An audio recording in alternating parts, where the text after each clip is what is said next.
ఆయన ఏనేదో చేస్తాడు, ఏదో ఓటైతే ఏనేం చేస్తాడు, ఏం చేసిపోయి మొత్తం చేసిపోయి పక్క దాని చేతులు పని కేంద్ర ప్రభుత్వం ఏం చేస్తుంది, 44 చట్టాలు 4 చట్టాలు తెచ్చుకుంటుంది. ఈ బాధలే భరించలేక మనం అనేక రకాలుగా లేబర్ దరఖాస్తులు పెట్టుకున్నాం కూడా కొన్ని వేల సార్లు తిరిగిన చెప్పులు అరిగిపోతాయి తప్ప సంవత్సరం కంటే గుర్తుపెడతాం. ఇన్ని దుబారా బాధలతోటి ఇన్ని రకాలతోటి మన కార్మికులు బాధపడుతుంటే ఇవాళ ఈ ప్రభుత్వాలు ఈ రకంగా ఆటలాడుతున్నాయి. ఏ రకంగా దీన్ని ఏం చేయాలంటే ప్రభుత్వం ఇంకా అన్నగారు అది చెప్పలేదు కానీ ప్రధానమైన లేబర్ ఆఫీస్లో దోపిడీ బాగా జరుగుతుంది.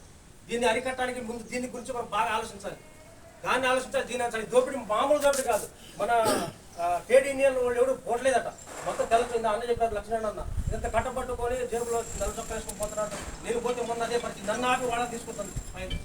ఏందమ్మా అంటే మీరెవరండి జిల్లా కార్యక్రమం అయితే నా మొగలే డబ్బులు ఇచ్చి కడితే 1000 రూపాయలు తీసుకుంటాను.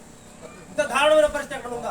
దీని ఎలా ఏ రంగా అరికట్టాలా, దీని ఏం చేయాలి అని చెప్పి ముక్కు మన తేటిని అందరూ కలిసి దీన్ని అరికట్టడానికి ముందు దీని గురించి మనం మాట్లాడాలి. దీనికి చర్య తీసుకోవాలి, దీనిపైన దీన్ని అరికట్టాలి. రేపు 18వ తారీఖు జరగబోతుంది లేబర్ ఆఫీస్ ముందు ధర్నా.